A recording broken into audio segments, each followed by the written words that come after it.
All right, and I know we're near the end of the day, so we're kind of do the seventh inning stretch here. I'm going to get us involved and interactive in doing some Q&A with the audience. First, I want to introduce our panelists, and if you can say just maybe like one line about what your company does. And we'll start with Jensen Harris, the CTO and founder of Textio. And then we'll go to Puneet Mehta, CEO, founder of Message.ai. And Derek Pridmore, founder, CEO of Asaro. And then Matt Zeeler, founder, CEO of Clarify. So maybe we can start just kind of one line of what your company does, since this is a new area. I think people will have that context into our conversation. Great, thanks for having me. So imagine that you could know ahead of time how every single thing you wrote would sound to other people. Textio is an augmented writing platform that makes that a reality.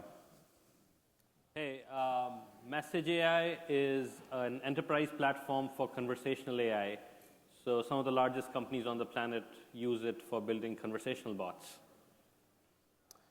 Asaro is a machine learning company based here in San Francisco. We apply deep and reinforcement learning to controlling complex systems, starting with industrial robotics. Clarify is an artificial intelligence company based in New York that understands images and video automatically. And we have a platform through APIs that let you build whatever products or applications you want on top of it. Great. So first, a show of hands. How many of you today are using some kind of AI, however you want to define it, in your applications or your business? All right, so a few hands. How many of you expect to be using AI in the next 3 years? Some more hands. How many of you think AI is bullshit and a lot of hype right now? Nobody thinks it's hype right now. I'm surprised. One person. He fell off his chair. So what we're going to try to do here is separate the hype from the opportunity. And the first question to the panel is, what do you think is the biggest misconception about how AI will impact the enterprise? Yeah, I can start. So I think when people hear artificial intelligence or machine intelligence today, they imagine something hugely futuristic that is just starting to sort of dawn in software. In reality, machine intelligence is a set of mostly commodity technologies that are transforming the kinds of software and products that people can make. And so the true power of or promise of artificial intelligence is not, can you take some existing off-the-shelf system that you have today and add a box that says, now with machine intelligence. But actually, what are the whole new kinds of products and services that have never existed before that machine intelligence makes possible? And so there's this misconception that I think that artificial intelligence is this far out of reach thing that only a few companies know how to do, and that you're looking for the huge vendors, the Googles and the Microsofts of the world, to add them to their products.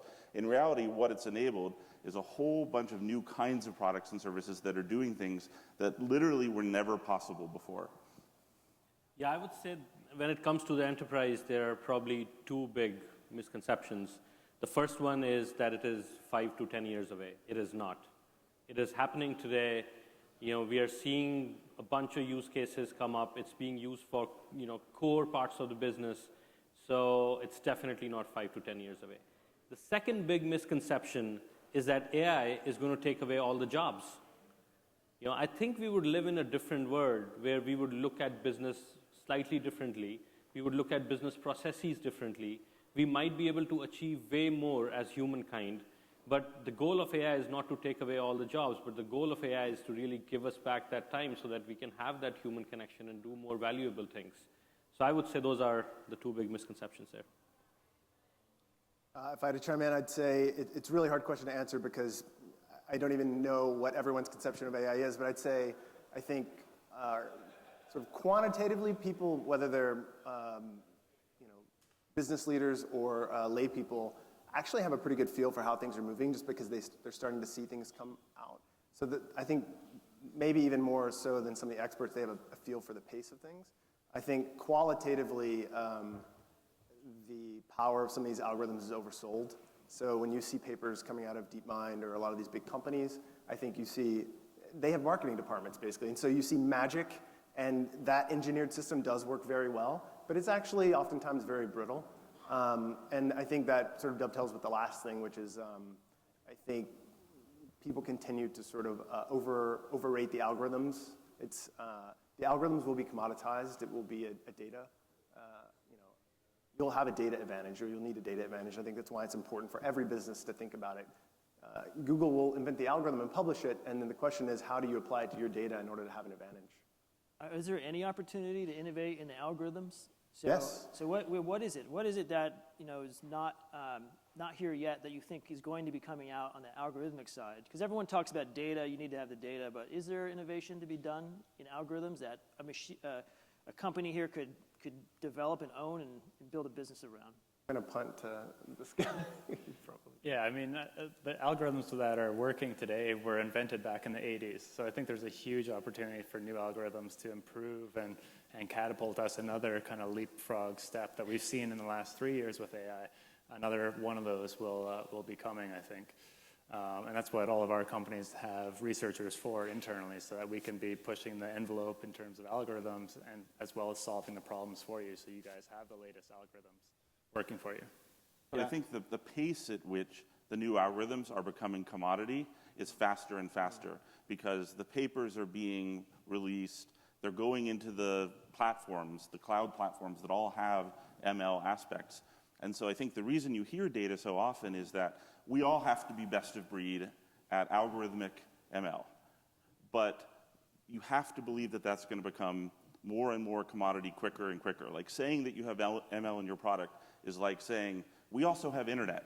Like all software is going to have machine learning. All software is going to have aspects of machine intelligence. So what's really going to set companies apart is, are they purpose-built around artificial intelligence? Like, do they have the user experience and the platform that makes it work? And then do they have proprietary data that no one else has? Because data is what makes the algorithms sing. That's what actually makes the leap forward in recognizing something or in a user experience is the data plus the algorithms. But the algorithms themselves are becoming commodities so fast now. Yeah, and one other thing that at least we have noticed especially with algorithm design, is a lot of algorithm design that was done over a decade ago was done in what we call a monolithic format. So there were basic software design principles, modular software design principles missing from algorithm design. And now we are seeing that in action. So we are seeing a bunch of hackers, take one algo from here, another one from here, kind of stitch it together in a unique way. So I think there's a lot of opportunity in stitching them together differently as well. I think that's not only important because you're going to innovate and actually develop new technology in your field, but I think it also helps build a core competency around understanding it. Because we say algorithms, but chaining together 3 algorithms is sort of a system, right? And if you look at the best capability that's been demonstrated by the top companies in these papers, it's very much a systems approach. There is no one algorithm which they run. It's a pipeline of algorithms, and you need to understand how to build those in order. Because part of what's going to happen with AI is, again, AI is a very generic term. It's hard to define, but what you should define is the product you want to build. What's happened inside your company is you've built a bunch of divisions that are geared to making a subset of that, right? You had to specialize. And some of those divisions don't matter anymore, and some of the ways they're doing things are going to be totally reinvented by AI. And so you're going to need a core competency around algorithmic development to recognize that. So does that mean in the future, instead of hiring 8 software engineers and 2 data scientists, you're going to hire 8 data scientists and 2 software engineers? What does it look like for product development in the future? Yeah, I mean, the answer to that question is yes, absolutely yes. So the salaries of data scientists just went up another order of magnitude. Very much. I think it's getting there pretty much by the month we see that change coming. But I think it's not something that would happen overnight, obviously. But that shift is inevitable. I would say it's not just even about how many data scientists do you have on staff. It's, do you have a business model that supports getting proprietary data that other people don't have? Because it's not enough just to have the engineering department oriented around machine intelligence. The companies that are going to succeed in this next wave are the ones who have built a business model that together with the product and the engineering, get the data that's needed to drive the learning loop that actually makes the machine intelligence work. And so it's not just a matter of staffing the team, it's actually creating a purpose-built business that works to get that essential data. That's going to be what actually makes it work. And then, of course, you want the data scientists who can make sense of it and clean it and build the models. But it really all has to work together. Yeah, no, I completely agree. And I think another key skill that at least we are seeing emerge is that of AI trainers, right? So it's not just who creates the algo, who stitches it together and deploys it in production, but how do you actually train it? Because some of these AIs are learning like people do. And I think they need to be trained both with supervised and unsupervised learning, but it's not just about the training data sets, it's how do you train them as people. Yeah, and when you're out selling your products, you have a product that starts on day one with a certain capability, but then as it trains and it gets better, that product may look pretty different down the line. How do you think about that in terms of how do you price it? How do you tell the story of what it does when it's going to change after it's in the customer's hands? It's hard. I think it's really hard to talk about these things in generalities. I mean, we could talk about, as I think we're all basically startups at one stage or another, but then there are big companies trying to develop products and have products. So I think, I used to be a VC at one point, so I'll give you a 2x2 grid. You can think about data you have and data you can get, and then businesses you're in and businesses you can move into, right? So there are companies that have data in their business, and they can get data in another business. And I'll give you an example in robotics. No one really, when you sell a robot, you build a robot, you generally don't integrate it. You sort of do that through a third party. But as you develop the ability to use intelligence to quickly train a robot, there are companies that build robots who are thinking, hey, what if I put a camera on my robot and I can start learning, so I can start getting that data ahead of time and then providing that as a service. I'm about to provide a new service. I'm going to provide automation, or I'm going to provide just a service. If you've got competitors who have data that you don't have, so you think about your core product, you've got data you have, and then there's data that you don't have that you should get. I mean, that's kind of the defensive axis, right? You obviously, if you're working on your core product and it's data you have, you're talking about efficiency gains, right? You're talking about doing more with less people. And then then there's kind of the blue sky stuff, new data, new products. I think you need to be thinking about that as well. Yeah, I like to think about both these questions as building blocks. Like was mentioned earlier, I think AI is one of those building blocks. And you don't necessarily have to hire the AI researchers in your company to have access to that building block. You can use services like Clarify and others that do that for you. They have the experts, they have the data, and they also accumulate data from their customers that make the service better for you and better for everybody. And you benefit from the more customers we have. And so this is very analogous to a lot of technology. You wouldn't write your own database. You would use one that's hosted in the cloud for you, because you also don't want to maintain it, not just write it yourself. So why would you think about writing your own artificial intelligence in your company? It's much smarter to use a service that has the experts and benefits from this continual growth of improvement. After you write something once, that's going to get you some level of performance, but then you have to maintain it and continue to improve it, and that's a huge investment. Whereas a service, that's the goal of the service, to get better over time. So what are some specific examples of how AI is working today in the enterprise? So things that you think it's like no longer kind of research and development, but it's in production, it's creating value, and something specific people could experience today. I'll give a shout out to Textio. We actually use you guys for our job descriptions. They have a really cool UI that gives you a score, and you kind of change the wording of your job description in this case, so that it improves the score. And that score represents how attractive this job description is, how well written it is for your customer base. And we've actually got lots of compliments from people applying to Clarify that we have the best job descriptions out there. So big shout out to you guys. Yeah.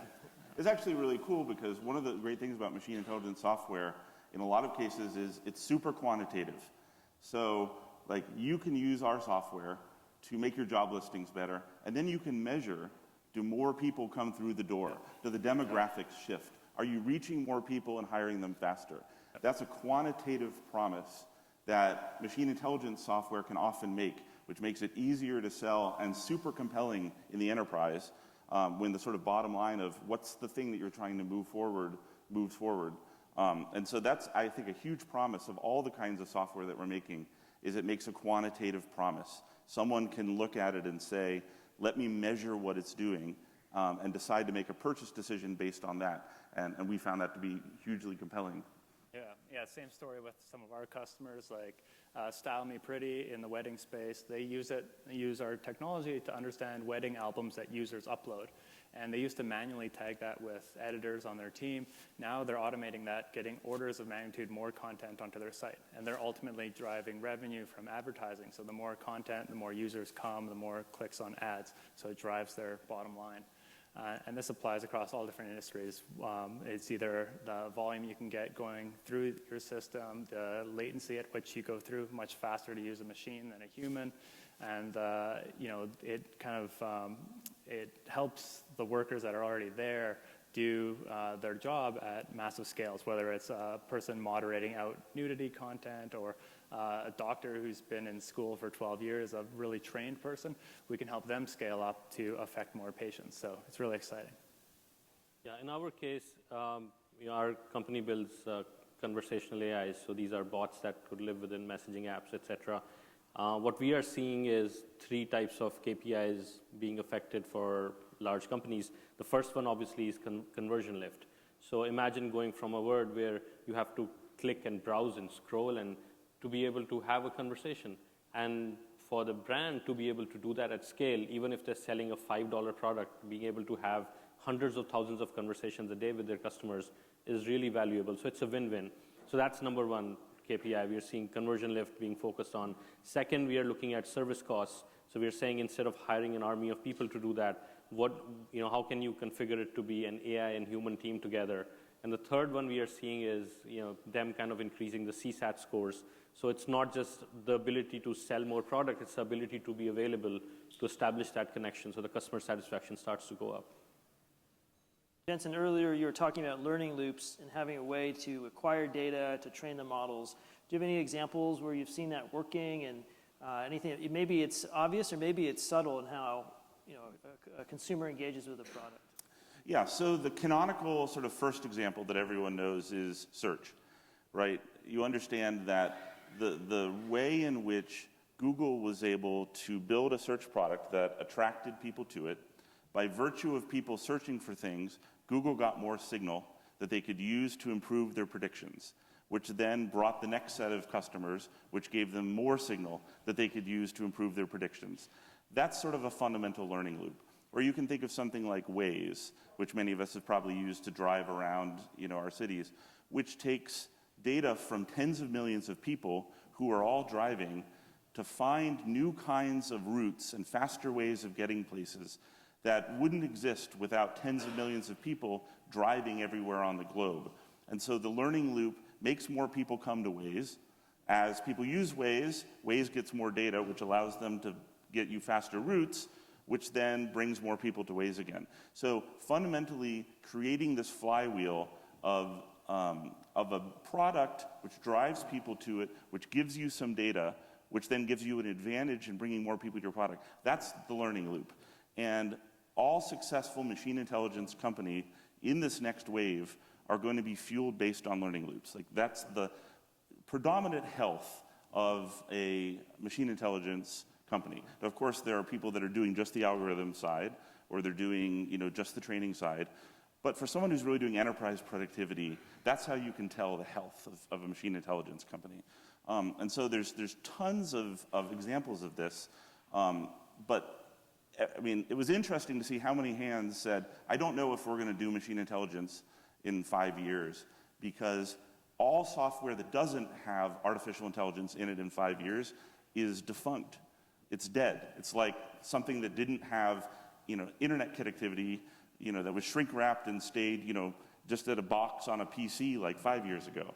It's that transformational. And so we're going to see these learning loops, the sort of signal, data, makes the product better, which brings more people to it, is going to happen again and again and again. It's going to create new kinds of industries for software and services that just don't exist today, and certainly didn't exist 5 years ago. So let's talk about the scenario where you're an existing enterprise, you have lots of data internally. So is there a way to leverage what you already have inside? What are some of the blockers that you need to resolve in order to do that? Maybe, Puneet, I'll start with you, since you're working with big companies, big brands that have lots of customer engagement data. How do you put that into a learning system? Sure. So we leverage all of it. We leverage everything we can get our hands on. But obviously, what we are also noticing is how the interaction models are shifting based on us just having access to AI. So we are not trying to replicate what a human would have done in that situation. Now, case in point, imagine the Turing test, right? The traditional definition of the Turing test. So if I could draw a Venn diagram here, I would say there's human behavior on one side, and there's intelligent behavior on the other side. There's obviously unintelligent behavior that humans perform. We are not talking about that all the time. Yeah. But there's some overlap, so human behavior and intelligent behavior. That's what we want the machine to replicate in a Turing test. But what we are seeing happen is, so that is going beyond that, where we are saying, what are certain things we did not expect a human operator to respond to me with? Let's say I'm standing on a street corner with an umbrella in my hand. It'll just be too creepy for a customer support rep to know that, right? But it'll be socially acceptable for an AI to know that. So there are things like these where we are going beyond the initial bootstrap learning data sets, but it's a really good place to start. We use everything that they have, and then we say, how can we expand the engagement model beyond this? Any other comments on that? Because I think one of the questions you hear is, like, companies have tons of data. Like, the big data revolution has kind of happened, and what can we build on top of that?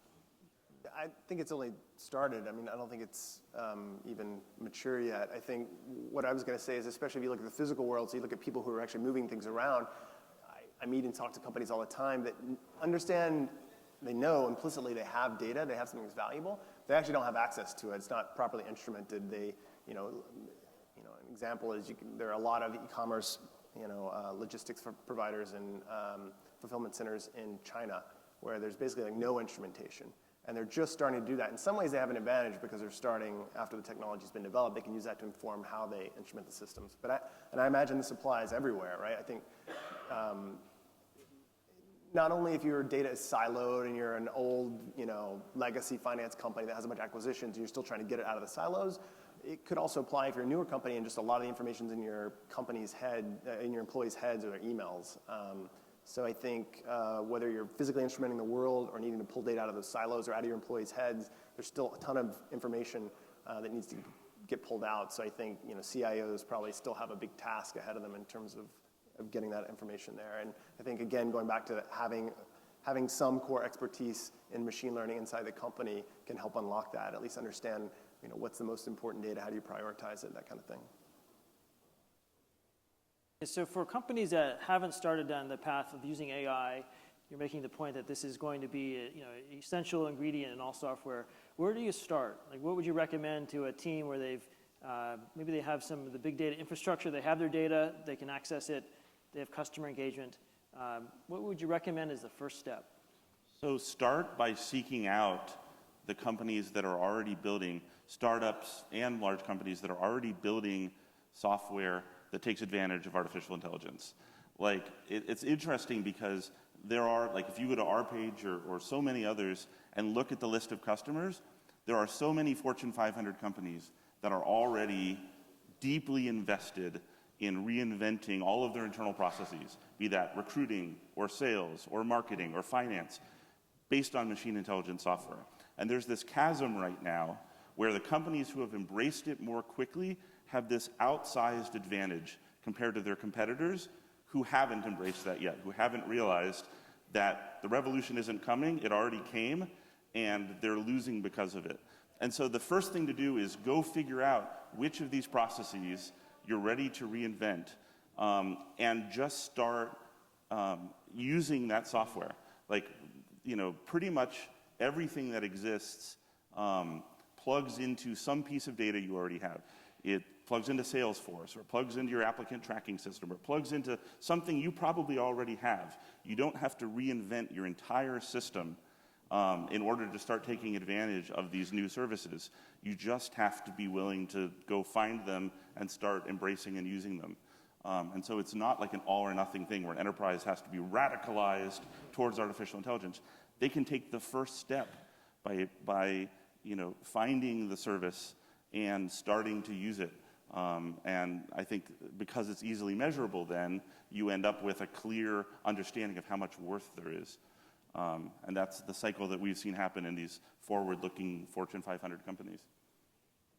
I think the only thing to add there is I think that applies more to things that you don't consider to be your core business. So I think part of the way I would answer the question is, because I think these are mostly executives, you have to think about who in the company is going to own it and sponsor it. So yeah, if it's something small like a tool for generating, I don't want to say small, I mean actually very small in this case is a compliment.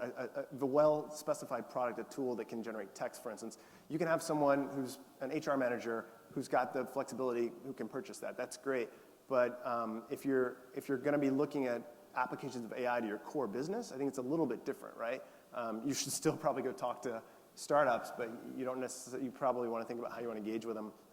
I think that's a hard decision to make. It's going to vary from company to company, so it comes down to more prioritizing that as a focus for the company, right? So basically, someone at the C-level needs to be thinking about AI and at least propagating that message down, potentially even having a team report directly to them. Do you think there should be a chief artificial intelligence officer or some kind of role that would own, across the enterprise, these kinds of decisions? I mean, there's already a CIO role. Like we've talked about algorithms versus data. Those things are intimately tied together. I think it probably naturally would fall there. It'd be hard to convince someone to do a CAI role, but something like that, yeah. Yeah, we think that it's important to start with a business problem. So having like a chief AI officer role would be tricky because this AI would be a part of every problem, every business problem that an enterprise solves. So I think it kind of fits into the existing org structure pretty well. Yeah, that's all I was going to add as well. Figure out the ROI you want to drive in your business, and I'm sure there's a solution powered by AI that can help you drive that. And you don't have to necessarily build it yourself, but you also don't want to scatter yourselves too thin and try and get AI into every possible part of your company all at once. I think building blocks, and it's not going to solve today every possible problem you have in your company. To be realistic, it solves a subset of the problems and does it very well, better than humans in a lot of cases, but it's not the golden hammer yet. There's been some controversy around AI in that there's been chatbots that have gone on the internet which had been taught by people, like over Twitter, to have biased views, and that caused a lot of uproar, and it raised some great questions about how do you set boundaries and policies in using AI broadly. What are your views on the things that we should be looking out for? If you're starting to experiment with AI to keep a certain policy or a way of making sure it's consistent with your values in how it's using data and how it's engaging with customers or employees. Yeah, we have a pretty strong take on that specific area because when large brands are having conversations with customers at scale, for some of these brands, if you go into FMCG or CPG as a category, 60% of the value of that might just be the brand, right? So you just cannot afford to destroy that. So the first thing is, using a combination of supervised and unsupervised learning. Don't just let the AI learn whatever it wants to. You have to make sure that just the way you won't train your employee to say anything he or she wants, right? You have a pretty clear instruction on how to handle certain situations. AI is kind of the same. It's almost like an employee. So you have to train it in a very similar way. Second thing is we have kind of invented this concept of a data hug, which is when consumers have conversations with AI, there's personal information that gets exchanged at different touch points. It's unlike filling up a form where you're submitting all your information in one shot. So the reason it's called a data hug in our case is you have to treat that information with respect, and you have to categorize and bucket it correctly, because what if someone tells you where they live, or what if someone exchanges the name of their newborn or any other personal information? How do you treat that with respect? So I think those are the two big things that we are focused on around the privacy piece and the restricted learning piece. And I think I like to phrase it as transparency and control when you're thinking about getting AI into your products for your end users. transparency in that, make it very clear what you're going to do with their data, whether it's going to train an algorithm, you're going to save it. That gives a much better mindset to the end user. And control, give them the option, if you want in your business, to shut it off, saving data or learning or training a service from that data. If the control is put into your customers' hands, they're going to be much more happy about it. What do you think will be the most disruptive change that AI will bring in the next 5 years inside of an enterprise? So this is not so much engaging with customers, but in how companies run themselves. What is your prediction? That's an incredibly hard question. I think, we're in the realm of speculation now. One thing that I think is going to be possible in the next 5 years is, if I say CRM, you could probably name 50, right? And none of them work exactly the way you want them to. Same for team management tools. We've got all of this data for communicating, and I think we're just beginning to unlock it. And I think, when the natural language processing tools get to the point where we're able to really extract all of the meaning, especially when we augment it with other sort of ground truth from outside the organization, right? So you basically have some basic level of an AI trained up to understand, conversations and intent, and then you layer that onto that, your proprietary data. I think you could have essentially, magic software that both manages customer relationships, but also helps you accomplish tasks, maybe even suggests them, right? So I think that's something that could really unlock a lot of efficiency, because if you're talking about enterprise, big companies, everyone knows that obviously in some ways that group of people is more capable than they are individually, but in a lot of ways they're actually less capable, right? You need to put processes in place, and there's miscommunication. There's just limitations on communication. So I think AI that will be able to facilitate communication and make it essentially seamless is going to make organizations way more efficient. Would that be the threat to jobs in sales and marketing if we did have a system like that? Or at least it'd be reducing the need for as many manual operations? It's exact same thing you see everywhere else. It will be, sales is not pouring through your email and keeping spreadsheets, right? Sales is talking to someone and understanding what their problem is. And so basically, what is that salesperson's job? His job is to get information out of the head of the other person so that he understands their problem, right? He's acquiring data for the company, and that piece of software is going to track it and correlate it with other people's data, right? So his job becomes more important, actually. He spends less of his time in spreadsheets and email, more of his time talking to people. The greatest thing that we're going to see happen is the next era of people in enterprises are going to be people and machines working together. You framed the problem in the beginning about, is there a worry that artificial intelligence is going to replace jobs?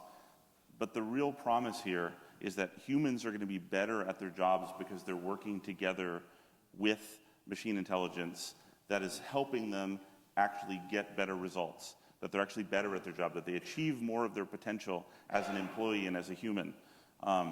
That's one of the reasons we talk about augmented writing. It is not that we want to replace people with machines, but we want to give you superpowers. We want to actually make you a better writer. We want to make all of the things that you create more impactful and perform better in the real world. And so I think the way to frame the problem is, how are we going to find the software that makes people better at their job, makes them capable of doing more, of realizing more of their potential, of working together, humans and machines. That's what the future of sort of enterprise is going to look like, more than which jobs are going to be humans and which jobs are going to be machines. It's going to be, how do we blend those together to make people realize their potential better? And I really think that's where we're headed. Yeah, I would agree. The area that we are most bullish on is human augmentation, employee augmentation, and the whole idea that AI and humans can work in an active context network and kind of produce much better results, good for everyone.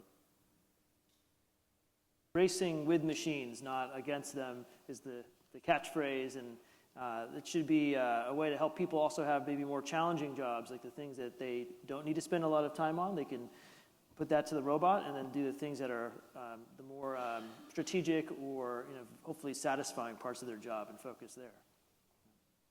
All right, well, we're going to go to the audience for questions. So we have a couple microphones roaming around. So, questions? So all of you have different approaches in terms of whether you're focused on a vertical application or a horizontal tool. I'd love to get your perspective on which one do you see making faster progress and why? We have a strong belief in the vertical approach. That's not to say that we're not trying to change all writing, because we are. Like, our mission is to impact all writing. But in order to make a quantitative promise, you have to understand something about the vertical that you're in. Otherwise, you're just too broad. And so we have a belief in, and there may be different opinions, of going very deep. Like, we're going to understand everything about recruiting data, and then we're going to understand everything about sales data, we're going to everything about marketing data. Because you have to train the models to be very specific to a user scenario, to a customer, to a product, to a buyer. And so I think the broad tools are going to be those that move one domain at a time through the enterprise until they become sort of omnipresent. Yeah, we are following the same approach. We're taking the vertical approach and finding specific conversations where AI could play a big part. I mean, case in point, think about Siri being a broad conversational AI, still doesn't work after so many years and huge investments from one of the largest companies on the planet, the largest company on the planet. But there are conversational bots that have been built for silos, narrow AIs that work tremendously well. So we are bullish on the vertical approach. We're the opposite spectrum. We are bullish on the platform because we believe that if we enable people, developers in particular, with APIs that they can customize, then we're going to see a huge amount of creativity. We're going to identify problems that we couldn't possibly identify as a small company of 50 people. And we put that power into our customers' hands. And so, for example, you can search over your data with images as a visual search. You can customize our platform to recognize categories that you care about directly from your data. You don't have to talk to a single person at Clarify. And this works all the way to experts like doctors. We have a startup in France that uses our technology to recognize 10 different diseases inside your ear. And they just used our platform, and none of us at Clarify are doctors. And they're claiming over 99% accuracy in real-world patients. So that's why we're very excited about the platform play, because we would never go into that vertical alone. Just to round it out, we're vertically focused, but more so than that, I think that's always sort of an artificial distinction. We're looking at problems. We want to go find a very specific problem that has the characteristics that there basically is no existing solution for it. So we want things where we're competing with people that are extremely painful. But internally, so that looks vertically focused, and we're talking to people who are all in the same industry. But at the same time, when we build the tools to solve that problem, we think about it as a platform internally. So I think you don't build a platform from the outset. You dog food it first, and then if you can find the right characteristics of the problem that, for instance, increasing like network effects or increasing returns to data, you scale that into a platform. But right now, we think of the platform as the thing that we build internally for ourselves, and we focus vertically. Great. Well, we're out of time, but please join me in thanking our panelists.